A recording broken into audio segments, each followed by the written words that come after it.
பிதா சுதன் பரிசுத்த ஆவியின் பேராலே ஆமேன். ஆண்டவர் உங்களோடு இருப்பாராக, உம் ஆன்மாவோடும் இருப்பாராக. புனித லூக்கா எழுதிய பரிசுத்த நற்செய்தியிலிருந்து வாசகம். ஆண்டவரே உமக்கு மகிமை. அதிகாரம் 2, இறை வார்த்தைகள் 10 மற்றும் 11.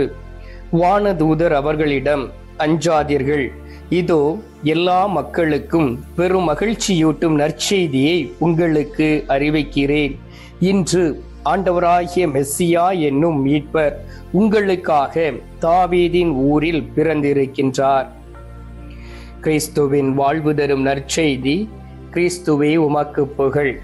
கிறிஸ்துவுக்குள் பிரியமான என் அன்பு சகோதர சகோதரிகளே, இந்த நாளிலே ஆண்டவராகிய இயேசு கிறிஸ்துவினுடைய ஈடு இணையற்ற நாமத்தினால் உங்களையும் உங்களுடைய குடும்பத்தையும் நான் ஆசீர்வதிக்கின்றேன். ஆண்டவருடைய ஆசீர்வாதத்தை பெற்றுக்கொண்ட பிறகு நம்மால் மகிழ்ச்சியோடும் இன்பமாகவும் சந்தோஷமாகவும் வாழ முடியும். ஏனென்றால் இந்த நாளிலே உங்களுக்கு ஒரு நற்செய்தி கொடுக்கப்பட்டு இருக்கின்றது.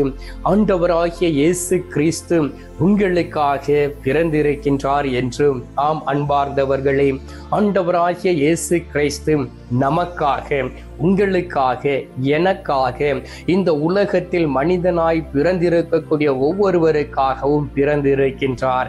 ஏனென்றால் அவரே நம் மீட்பர், அவரே நம்மை வழிநடத்தக்கூடிய தெய்வம், அவரே விடிவெள்ளியாக இருக்கின்றார். ஒவ்வொரு நாளும் நம்மை அற்புதமாக அவர் வழிநடத்தி கொண்டு இருக்கின்றார்.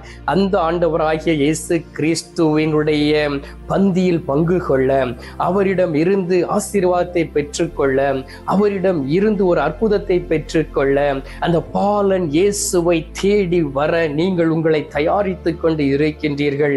அதை நினைத்து பார்க்கும் பொழுது எனக்கும் ஒரு இன்பமாக இருக்கின்றது. அந்த இன்பமான நற்செய்தியை இந்த நாளிலே ஆண்டவர் உங்களுக்கு அறிவிக்கின்றார், ஆண்டவர் உங்களுக்கு கற்றுக் கொடுக்கின்றார்.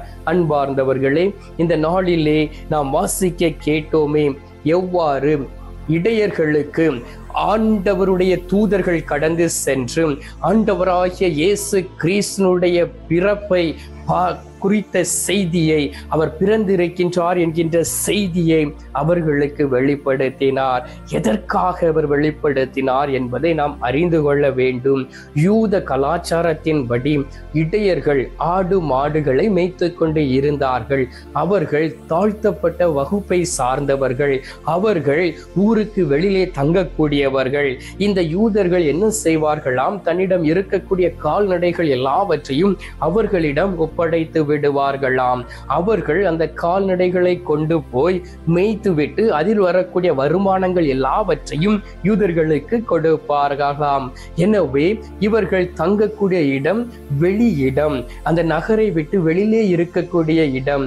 அவர்கள் இரவு நேரத்திலே தன்னிடம் இருக்கக்கூடிய ஆட்டு மந்தைகளை, மாட்டு மந்தைகளை, கழுதை மந்தைகளை அவர்கள் கண்ணும் கருத்துமாக மிருகங்களிடம் இருந்து, காட்டு மிருகங்களிடம் இருந்து பாதுகாத்து கொண்டே இருப்பார்களாம். அவர்களுக்கு அந்த நற்செய்தியை ஆண்டவர் அறிவித்தார். பாருங்கள், நமது ஆண்டவர் எவ்வளவு ஒரு அற்புதமானவர், யாரையும் விட்டுவிடவில்லை. எனவேதான் யோவான் நற்செய்தி 17வது அதிகாரம் முழுவதும் வாசித்து பாருங்கள். ஆண்டவராகிய இயேசு கிறிஸ்து இந்த உலகத்தை விட்டு கடந்து செல்வதற்கு முன்பாக தன் தந்தையை நோக்கி ஜெபிக்கின்றார். நீர் என்னிடம் ஒப்படைத்த எல்லாவற்றையும் நான் சிதறடிக்காதபடி உம்மிடம் நான் திருப்பி தந்திருக்கிறேன் என்று ஒரு அற்புத ஜெபத்தை அவர் ஏறெடுத்திருக்கின்றார். ஆம் அன்பார்ந்தவர்களே, ஆண்டவராகிய இயேசு கிறிஸ்து யாரையும் சிதறடிக்கவில்லை. தன்னை தேடி வந்த பிள்ளைகள் எல்லோரையும் ஆசீர்வதித்தார். எனவேதான் இந்த நற்செய்தி அறிவிக்கப்பட்டது. அவர்கள் இயேசுவை அறிந்து புரிந்து கொண்டார்கள். அன்பார்ந்தவர்களே, மீகா தீர்க்கதரிசி புத்தகம் 5வது அதிகாரம் 2வது வார்த்தையில் சொல்லப்பட்டு இருக்கின்றது, நீயோ எப்ரத்தா எனப்படும் பெத்லகேமே, யூதாவின் குடும்பங்களுள் மிக சிறியதா இருக்கின்றாய். ஆயினும் இஸ்ரவேலை என் சார்பாக ஆள போகின்றவர் உன்னிடம் இருந்தே தோன்றுவர். அவர் தோன்றும் வழிமரபும் ஊழி ஊழி காலமாய் உள்ளதாகும் என்று சொல்லி தந்தை கடவுள் ஆடு மாடுகள் மேய்த்து கொண்டு இருந்தவரை அழைத்து இந்த செய்தியை சொல்லுகின்றார்.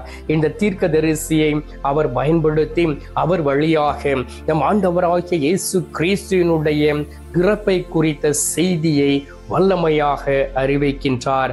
ஆம் அன்பார்ந்தவர்களே, பெத்லகேம் என்று சொல்லக்கூடிய அந்த சிறிய ஊரிலே ஆண்டவராகிய இயேசு கிறிஸ்து நம் மீட்பர் பிறந்தார். அன்னை மரியாளுக்கும் புனித சூசையப்பருக்கும் தங்குவதற்கு இடம் கிடையாது. மாட்டு தொழுவத்திலே ஆடு மாடுகளுக்கு இடையே அவரை கிடத்தினார்கள். கொஞ்ச இடம்தான் இருந்திருக்கும். பாருங்கள், ஆட்டு மந்தைகளும் மாட்டு மந்தைகளும் இருக்கக்கூடிய இடத்திலே நம்மால் போக முடியாது. அங்கு ஈக்கள் இருக்கும். அங்கே நீங்கள் பார்த்தீர்கள் என்றால் கொசுக்கள் இருக்கும். நம்மால் அதன் உள் போய் ஒரு சில மணி துளிகள் கூட நிற்க முடியாது. கந்தலான துணியிலே அவரை பொதிந்தார்கள். அதனுடைய அடையாளம் என்னவென்றால், அவர் துணியே இல்லாமல் அவரை அடித்து கொடுமைப்படுத்தி இந்த உலகத்தில் இருந்து எதையும் அவர் எடுத்து போக மாட்டார் என்பதற்கு ஒரு சாட்சியாக இருந்தது.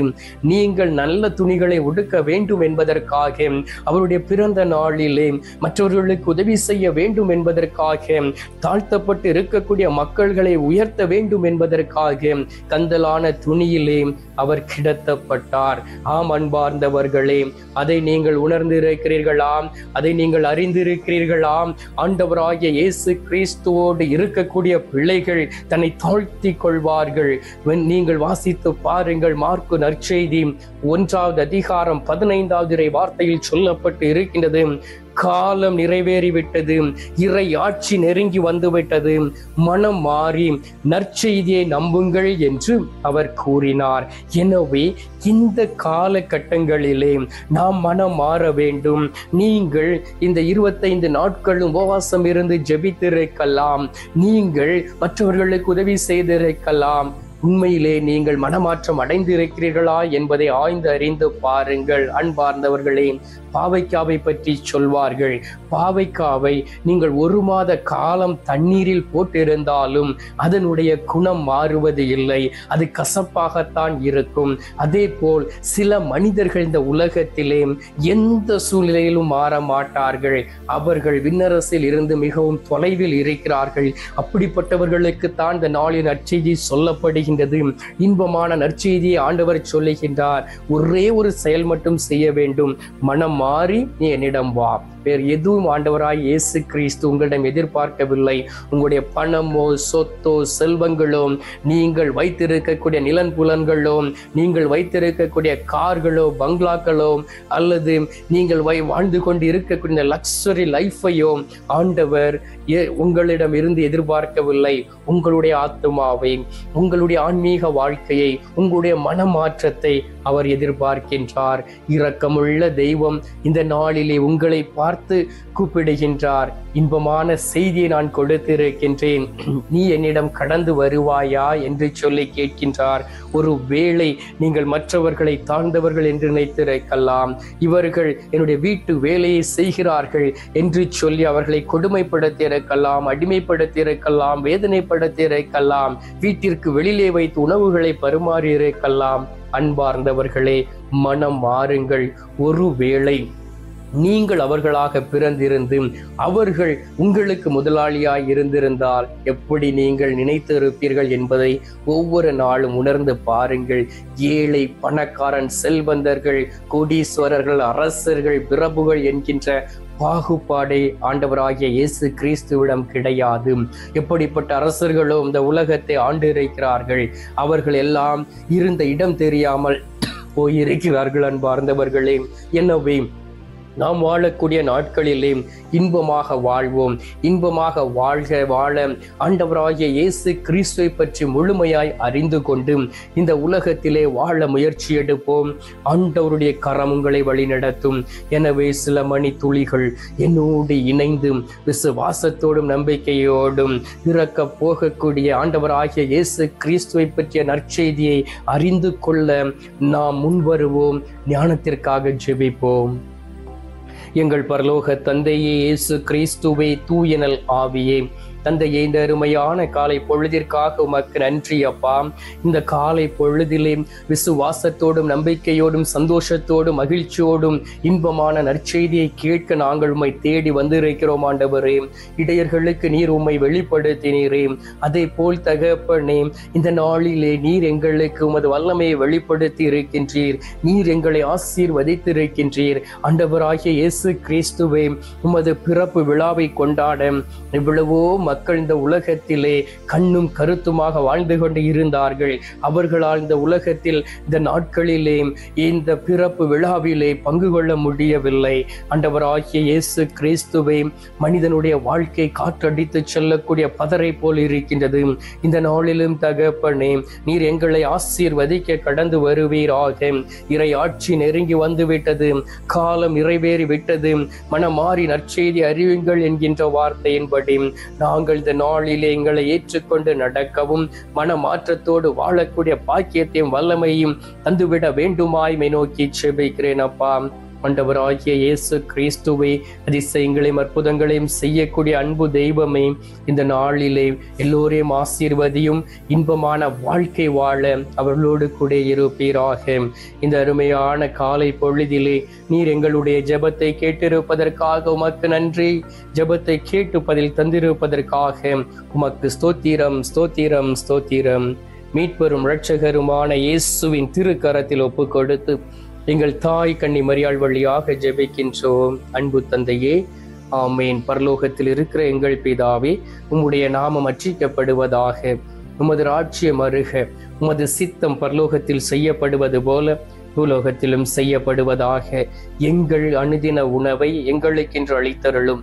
எங்களுக்கு தீமை செய்கிறவர்களை நாங்கள் பொறுப்பது போல எங்கள் பாவங்களை பொறுத்தருளும். எங்களை சோதனை விளைவிடாதையும் தீமையில் இருந்து எங்களை ரட்சித்தருளும். ஆமீன். அருள் இறைந்த மரியே வாழ்க. கர்த்தர் உடனே பெண்களுக்குள் ஆசீர்வதிக்கப்பட்டவள் நீரே. உம்முடைய திரு வயிற்றின் கனியாகிய இயேசும் ஆசீர்வதிக்கப்பட்டவரே. அஜிஷ்ட மரியே, சர்வேசனுடைய மாதாவே, பாவிகளா இருக்கிற எங்களுக்காக இப்பொழுதும் எங்கள் மரண நேரத்திலும் வேண்டிக் கொள்ளும். ஆமீன். பிதாக்கும் சுதனுக்கும் பரிசுத்த ஆவிக்கும் மகிமை உண்டாவதாக.